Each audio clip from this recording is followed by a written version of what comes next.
Ukraine युद्ध के बीच बड़ी खबर इस वक्त मिल रही है। रूस की सीक्रेट एजेंसी एफएसबी यानी फेडरल सिक्योरिटी सर्विस के एजेंट का एक ईमेल लीक हुआ है। लीक हुई इस ईमेल में चौंकाने वाले खुलासे हुए हैं। उन्होंने ये दावा किया है कि परमाणु युद्धाभ्यास के दौरान एक वक्त ऐसा भी आया था जब परमाणु युद्ध का खतरा टॉप लेवल पर पहुंच गया था। दावा यह भी किया जा रहा है कि ऐसा मौका एक बार नहीं बल्कि कई बार आ चुका है।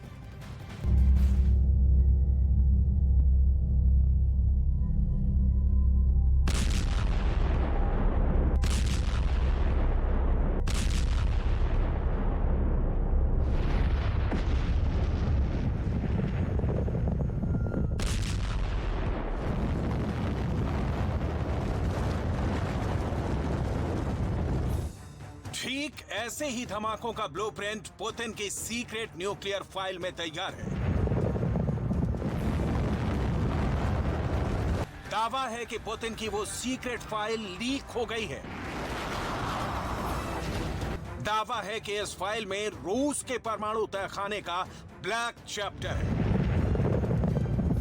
दावा तो यहां तक है कि इस फाइल में उन सभी तारीखों का ब्यौरा है जिस दिन बाल बाल बच गया परमाणु युद्ध।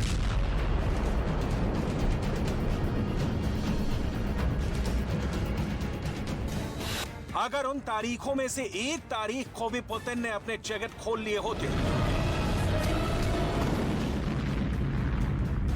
तो यूक्रेन पर आसमान से परमाणु बम का कहर बरपा होता। अगर उन 4 तारीखों में से किसी एक भी दिन पुतिन परमाणु बम का बटन दबा दिए होते तो कुछ ऐसी विध्वंस वाली तस्वीर दुनिया के सामने आती।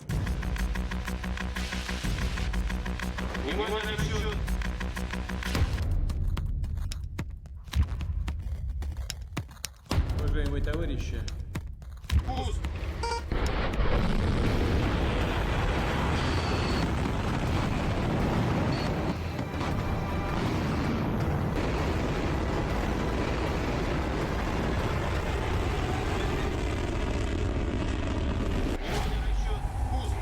उस दिन रूस की परमाणु बम से लोड हुई मिसाइल ठीक ऐसे ही धुआं उड़ाते आसमान को अपनी आग से जलाते हुए यूक्रेन की ओर बढ़ चली होती। यूक्रेन के आसमान में सर्वनाश का शोर गूंज उठता और यूक्रेन युद्ध की तस्वीर ठीक वैसी होती जैसे बरसों पहले जापान के हिरोशिमा और नागासाकी में देखा था।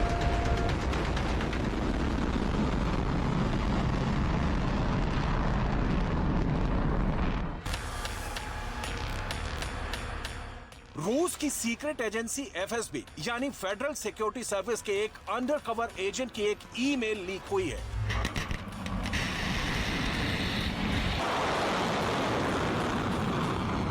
जिसके बारे में दावा किया गया है कि इसमें रूस के एटम बम और पुतिन के परमाणु युद्ध की प्लानिंग का कच्चा चिट्ठा है।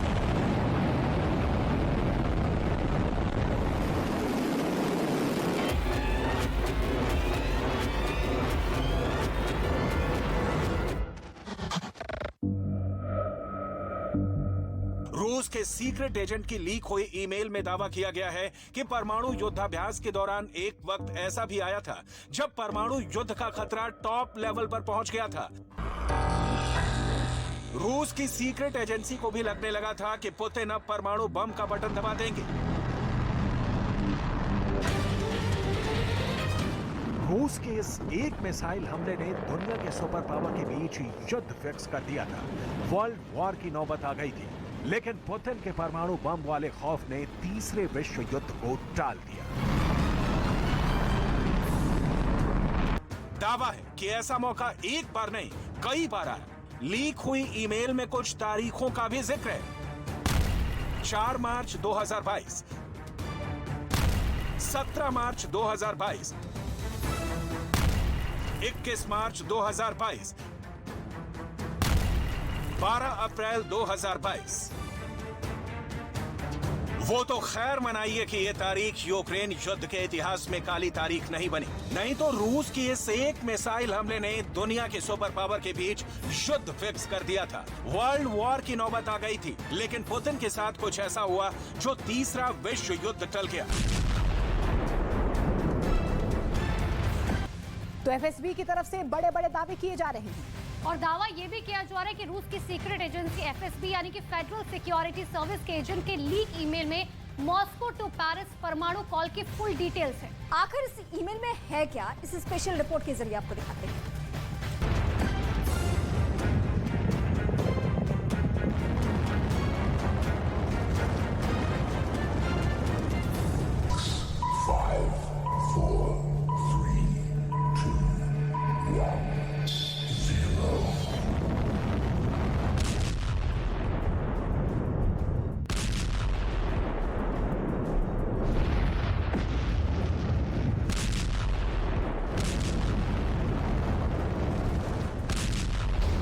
परमाणु युद्ध से दुनिया का हर एक देश खौफ खाता है।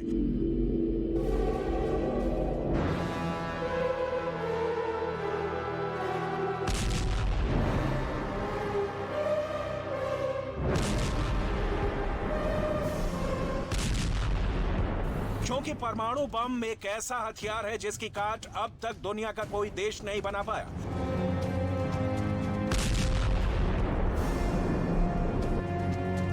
न्यूक्लियर का जवाब सिर्फ न्यूक्लियर बम से ही दिया जा सकता है या फिर युद्ध में हार मानकर।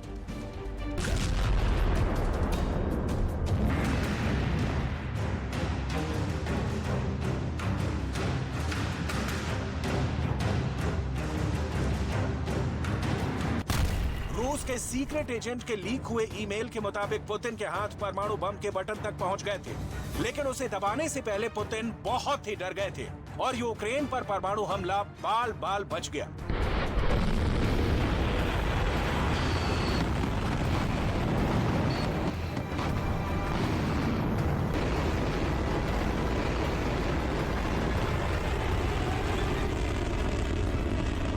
रूस का ये सीक्रेट एजेंट कौन है जिसके ईमेल ने दुनिया में सनसनी मचा रखी है? ये ईमेल किसे भेजा गया था? इसमें रूस के परमाणु बम और पुतिन के किस खौफ का जिक्र किया गया है? ये सब तफसील से बताएंगे, लेकिन उससे पहले रूस से जुड़ी वो खबर जान लीजिए जिसने पुतिन के परमाणु चरित्र से एक बार फिर पर्दा हटा दिया है। अमेरिका के अधिकारियों का कहना है कि रूस ने अमेरिका के साथ परमाणु हथियारों को लेकर होने वाली बहुत ही अहम बातचीत को टाल दिया है। दोनों देशों के अधिकारी मिस्र की राजधानी काहिरा में 29 नवंबर से 6 दिसंबर तक परमाणु निरस्त्रीकरण पर फिर से चर्चा करने वाले थे। इसे मार्च 2020 में कोरोना महामारी के चलते निलंबित कर दिया गया था, लेकिन रूस वार्ता से पीछे हट गया है। The State Department announced that Russia abruptly canceled the latest rounds of arms negotiations. Is the president planning to reach out to anybody about that? Is there any White House reaction to that? I don't have any, and we were very much looking forward to that because we continue to believe in the importance of New START. We haven't received, a real solid answer from the Russians as to why they postponed this. We're going to be working through the embassy to try to figure out what happened here, and we'd like to see it get back on the schedule as soon as possible because it's important. It's not just important for our two nations, it's important for the rest of the world.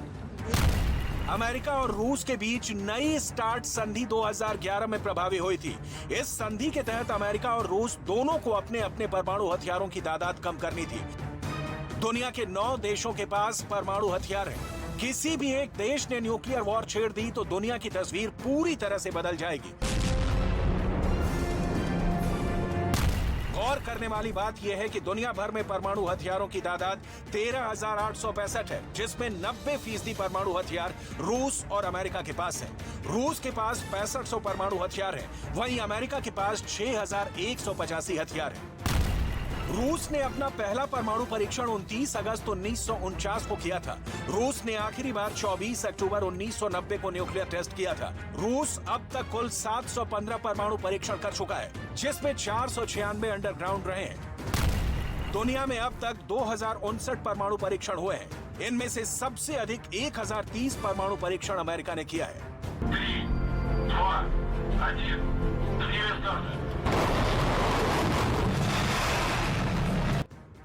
The New York times की एक report के मुताबिक दुनिया से मशहूर युद्ध विश्लेषकों का मानना है कि पुतिन की सेना किसी भी पारंपरिक युद्ध को कैसे परमाणु युद्ध में बदलना है, इसकी पूरी तैयारी कर चुकी है।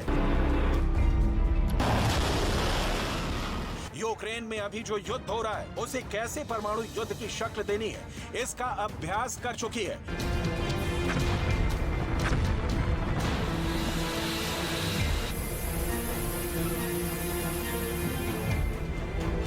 पुतिन की सेना दुनिया को दिखा चुकी है कि धरती से रूस कैसे परमाणु हमला कर सकता है। हवा में रूस के न्यूक्लियर बॉम्बर कैसे परमाणु बम गिराएंगे।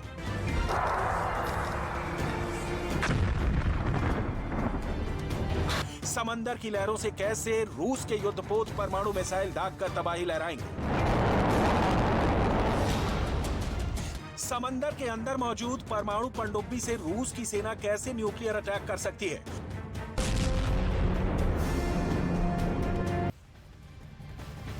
तो बताया ये जा रहा है कि एफएसबी के एजेंट का जो ईमेल लीक हुआ है उसमें परमाणु युद्ध और पुतिन के खौफ से पर्दा हटाया गया है।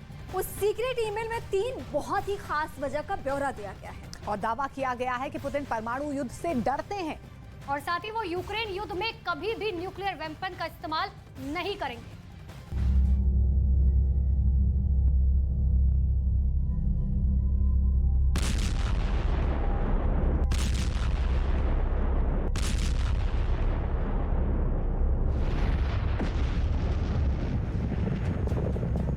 रूस की संघीय सुरक्षा सेवा यानी एफएसबी के एजेंट का जो ईमेल लीक हुआ है, इस ईमेल में उसने परमाणु युद्ध और पुतिन के खौफ से पर्दा हटाया है। दावा किया गया है कि पहला ईमेल 4 मार्च को लिखा गया, यानी यूक्रेन युद्ध के शुरू होने के सिर्फ 10 दिन बाद।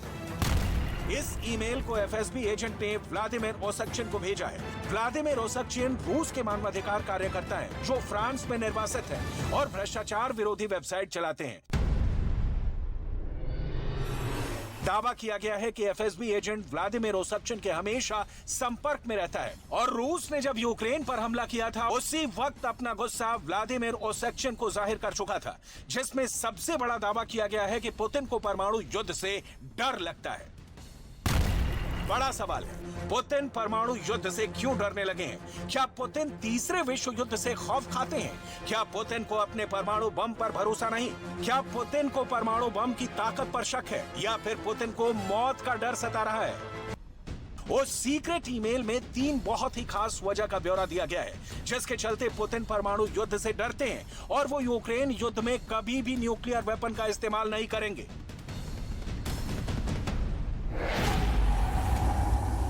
पहली वजह, क्रेमलिन का न्यूक्लियर कमांड पुतिन को रेड बटन नहीं दबाने देगा। दूसरी वजह, एफएसबी को रूस के परमाणु बम की ताकत पर शक है। और तीसरी और सबसे बड़ी वजह, एफएसबी एजेंट के मुताबिक अपनी मौत का डर पुतिन को रेड बटन दबाने से रोकेगा। क्योंकि अगर पुतिन यूक्रेन पर बड़े परमाणु बम से हमला करते हैं तो ये जंग कीव और मॉस्को तक ही सीमित नहीं रहेगी। यूक्रेन तो तबाह होगा ही, परमाणु हमले की आंच नाटो देशों तक भी पहुंचेगी।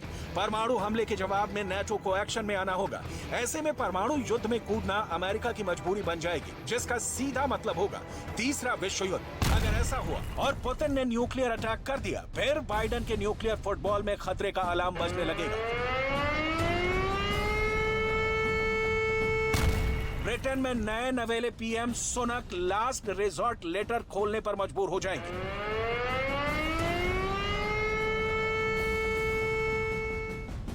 आपकी जानकारी के लिए बता दें कि अगर अमेरिका के प्रेसिडेंट के न्यूक्लियर फुटबॉल बजने लगे या फिर ब्रिटेन के प्रधानमंत्री को लास्ट रिजॉर्ट लेटर खोलने की नौबत आ जाए, तो यह परमाणु हमले का डायरेक्ट सिग्नल होता है।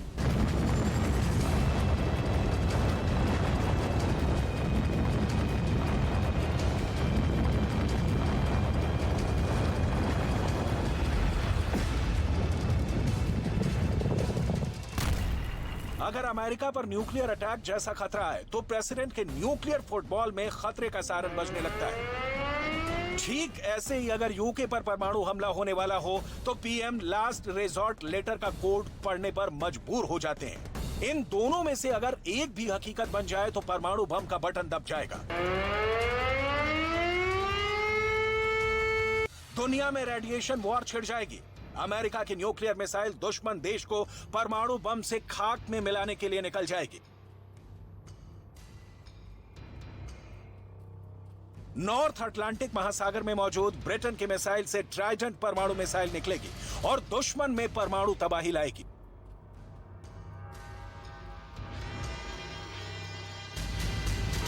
इसीलिए दुनिया दुआ मांगती है कि ऐसी नौबत कभी ना आए और शायद पुतिन भी इस दिन से डरते हैं।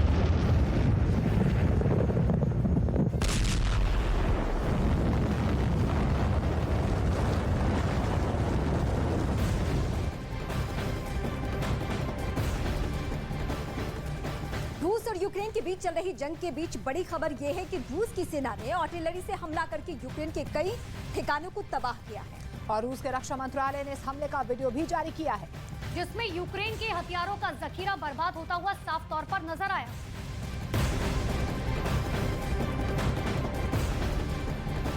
और रूस यूक्रेन की जंग अब ठंड के महीने में दस्तक दे चुकी है। दरअसल खून जमा देने वाली इस ठंड में यूक्रेन के सैकड़ों लोग बेघर हो चुके हैं और ऐसे में नाटो की ओर से दावा यह किया जा रहा है कि वहां युद्ध में कई मोर्चे पर फेल पुतिन अब इस ठंड को अपने सबसे घातक हथियारों के तौर पर इस्तेमाल करें।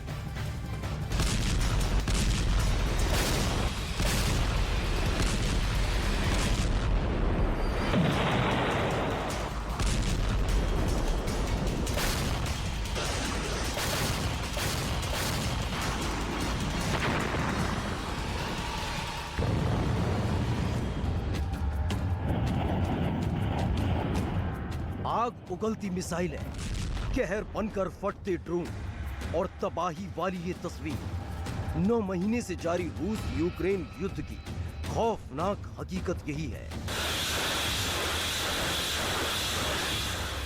इस जंग ने यूक्रेन का नक्शा बिगाड़ दिया है, घरों को खंडहर में तब्दील कर दिया है और शहरों को वीरान कर दिया है। सर्दी दस्तक दे चुकी है और जिसका डर ज़ेलेंस्की को भी था और नेटो देशों को भी, उसके नतीजे सामने आने लगे हैं। खुले आसमान के नीचे शामियाने बनाकर रह रहे लोगों को इस बार ये सुर्ख बर्फ डरा रही है। डर है कि इस बर्फ को पुतिन अपना हथियार बनाएंगे और यूक्रेन में कहर ढाएंगे।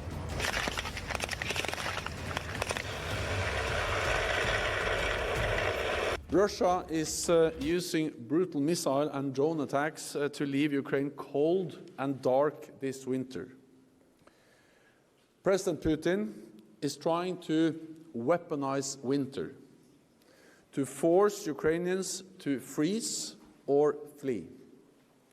He is trying to break the will of the brave Ukrainian people and to divide all of us who support them. But our meeting here in Bucharest is sending a strong message of NATO unity and of sustained support for Ukraine. भयंकर सर्दी के बीच जारी जंग में Ukraine की मुश्किलें तमाम हैं।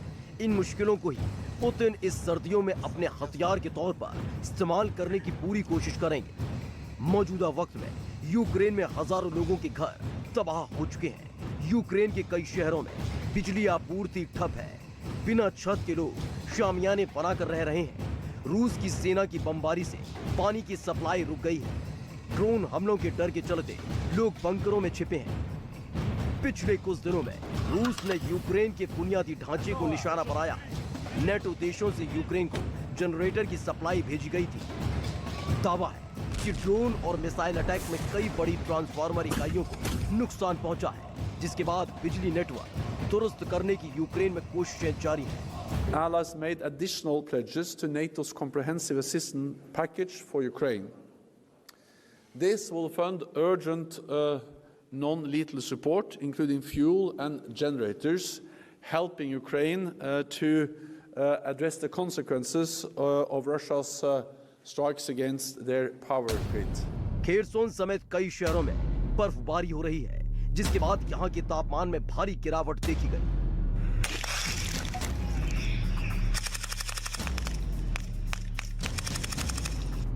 कीव में तापमान जमा देने वाला है। जनवरी में यहां दिन में तापमान -3.8 डिग्री सेल्सियस होता है और रात में ये करीब -6.1 सेल्सियस तक गिर जाता है। खेरसोन में जनवरी में तापमान -0.9 डिग्री सेल्सियस तक होता है, जो करीब -3.7 डिग्री तक जाता है।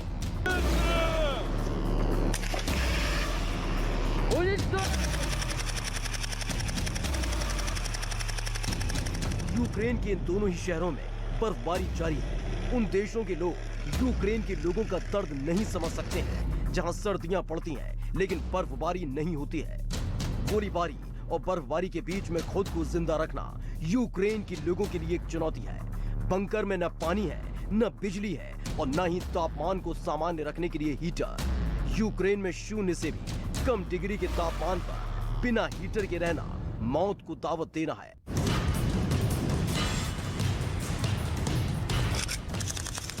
यही वजह है कि महायुद्ध में कई मोर्चों पर फेल रूस की सेना अब इस ठंड को अपना हथियार बना सकती है।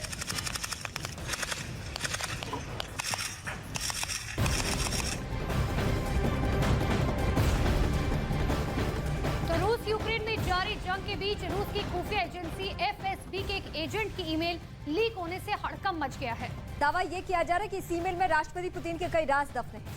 न्यूज मैगजीन न्यूज लीक ने ये सनसनीखेज दावा किया है। न्यूज वीक की तरफ से ये सनसनीखेज दावा किया गया है। दरअसल मैगजीन के एक आर्टिकल में दावा किया गया कि यूक्रेन से पहले रूस 2021 में जापान पर आक्रमण करने की तैयारी कर रहा था। तो जाना था जापान पहुंच गए यूक्रेन। टोक्यो से पुतिन को कैसी दुश्मनी है ये इस वक्त हम आपको बता रहे हैं। हिरोशिमा पार्ट 2 कैसे टला? दरअसल बाइडेन जब रात भर नहीं सोए, ऑपरेशन विंड ऑफ चेंज कैसे हुआ? दरअसल पुतिन के सीक्रेट प्लान लीक होने के बाद पूरी दुनिया में एक तरीके से हड़कंप मचा हुआ है। और पुतिन के सीक्रेट प्लान को किसी और ने नहीं बल्कि रूस की खुफिया एजेंसी ने लीक किया है। आखिर इस एजेंट ने पुतिन के किस सीक्रेट प्लान का पर्दाफाश किया है?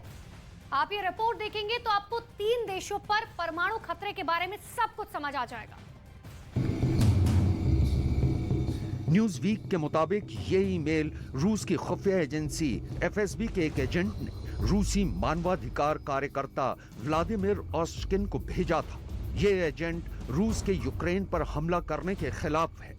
एफएसबी के इस एजेंट ने व्लादिमीर ऑस्टकिन को 4 मार्च से लेकर 17 मार्च 2022 के दरमियान एक नहीं बल्कि कई ईमेल भेजे और व्लादिमीर ऑस्टकिन ने ही ये सारे ईमेल न्यूज वीक को दिए।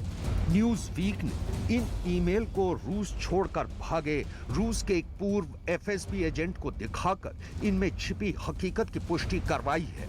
व्लादिमीर ऑस्टकिन भी एक रूसी नागरिक है, लेकिन राष्ट्रपति पुतिन के आलोचना के चलते उन्हें रूस छोड़ना पड़ा था और एफएसबी के जिस एजेंट ने ऑस्टकिन को ये ईमेल भेजे हैं उन्होंने उसका code name wind of change रखा है।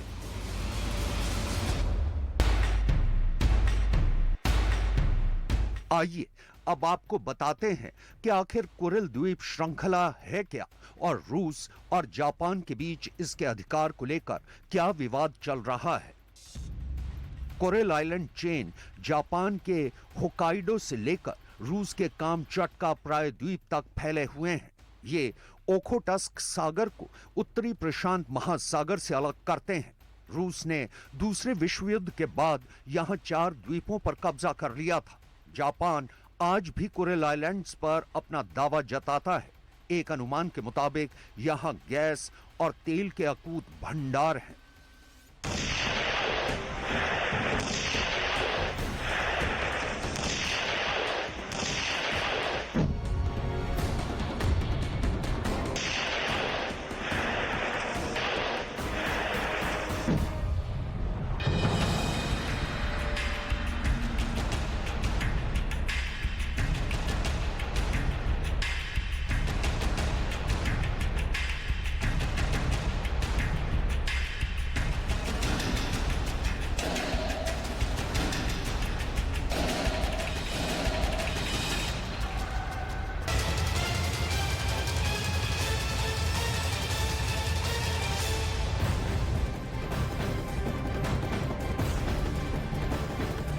और इस बीच श्रद्धा मर्डर केस से जुड़ी इस वक्त की सबसे बड़ी खबर सामने आ रही है। सूत्रों के हवाले से बड़ी खबर है कि पॉलीग्राफ टेस्ट आफ्ताब का खत्म हो गया है। तो पॉलीग्राफ टेस्ट में आफ्ताब ने कबूल किया कि उसने ही श्रद्धा की हत्या की है। पॉलीग्राफ टेस्ट करने वाले फॉरेंसिक अधिकारियों का दावा यह है कि आफ्ताब को श्रद्धा की हत्या करने का जरा भी अफसोस नहीं। इसके साथ ही ये भी दावा किया गया है कि आफ्ताब ने श्रद्धा की हत्या उसी फ्लैट में की थी जहां पर वो रहते थे। तो न्यूज 18 इंडिया के आनंद तिवारी की सबसे बड़ी खबर इस वक्त की आपको बता रहे हैं, जहां पर आफ्ताब ने इस बात को कबूला है कि उसी ने श्रद्धा की हत्या की थी।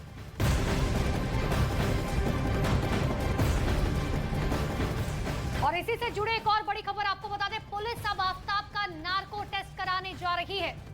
ये नार्को टेस्ट कल होना है, जिसको लेकर तैयारियां पूरी हो चुकी हैं। वहीं आफताब का पुलिस ने पॉलीग्राफ टेस्ट पूरा कर लिया है।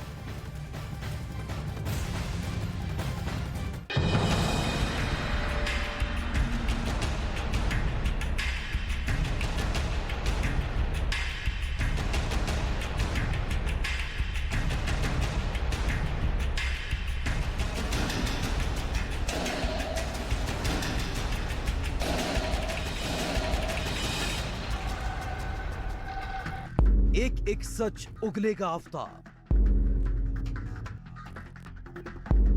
आफताब खुद खोलेगा 18 मई की राज।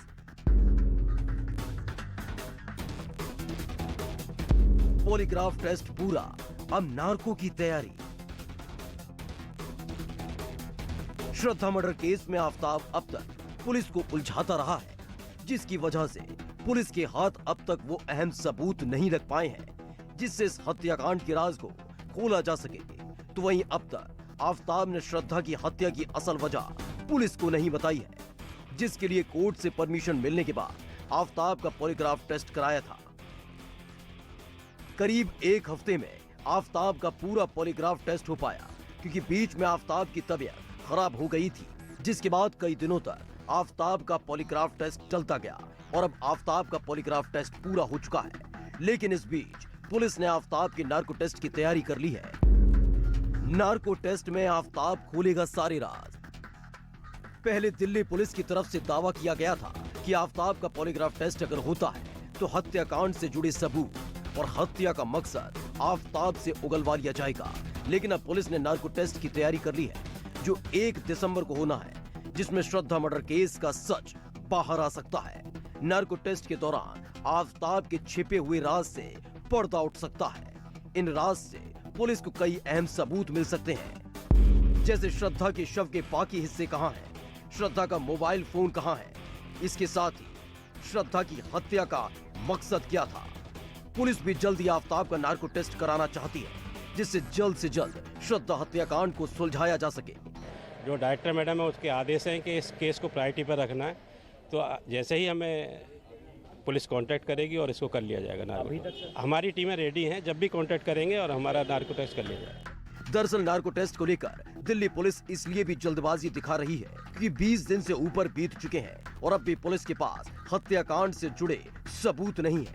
आफताब की गिरफ्तारी से लेकर अब तक पुलिस ने जंगल से 13 हड्डियां बरामद की हैं, वहीं फ्लैट से खून के धब्बे मिले हैं, गुरुग्राम से शव के हिस्से मिले हैं, आफताब और श्रद्धा के कुछ कपड़े भी बरामद हुए हैं, तो वहीं फ्लैट से 5 चाकू बरामद किए गए। लेकिन इनमें से भी कोई ठोस सबूत नहीं है जो आफताब को मुजरिम ठहरा सके। इसमें से ज्यादातर मिले सबूतों की जांच फॉरेंसिक टीम कर रही है, जिसमें जंगल से मिली हड्डियां, कपड़े, खून के निशान के साथ साथ फ्लैट से मिले चाकू की जांच फॉरेंसिक विभाग कर रहा है, जिसकी रिपोर्ट आने में अभी 1 हफ्ते का वक्त लग सकता है।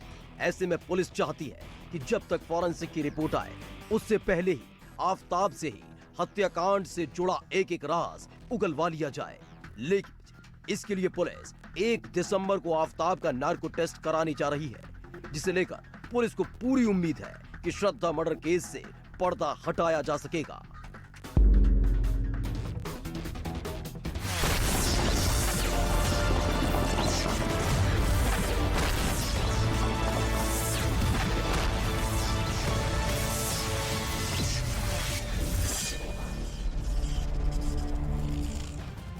गुजरात में दूसरे फेज का चुनाव प्रचार तेज हो चुका है। बीजेपी गुजरात में धुआंधार चुनाव प्रचार कर रही है। बीजेपी अध्यक्ष जेपी नड्डा ने अहमदाबाद में रोड शो किया और रोड शो की तस्वीरें आपको दिखा रहे हैं, जहां पर देखिए किस तरीके से चुनावी प्रचार के लिए भारतीय जनता पार्टी के तमाम धुरंधर जो हैं वो चुनावी मैदान में हैं। कल पहले चरण का मतदान होना है, ठीक उससे पहले लगातार प्रचार प्रसार तेज होता हुआ।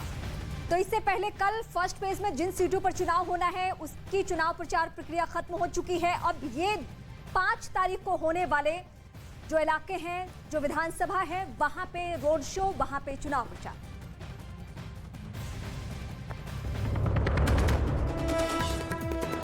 गुजरात में दूसरे फेज के चुनाव प्रचार के लिए आज बीजेपी का वहां चुनावी प्रचार अभियान। गृह मंत्री अमित शाह, जेपी नड्डा और राजनाथ सिंह की कई जनसभाएं।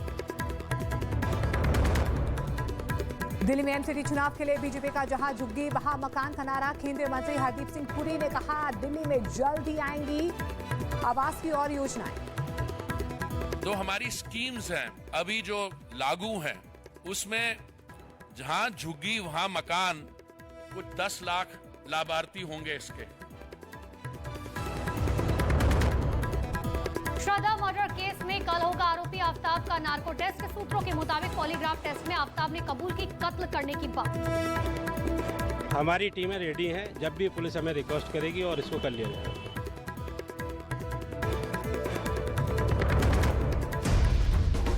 आज तक को पछाड़ न्यूज़ 18 इंडिया बना भारत का नंबर 1 न्यूज चैनल। देखते रहिए न्यूज़ 18 इंडिया। ये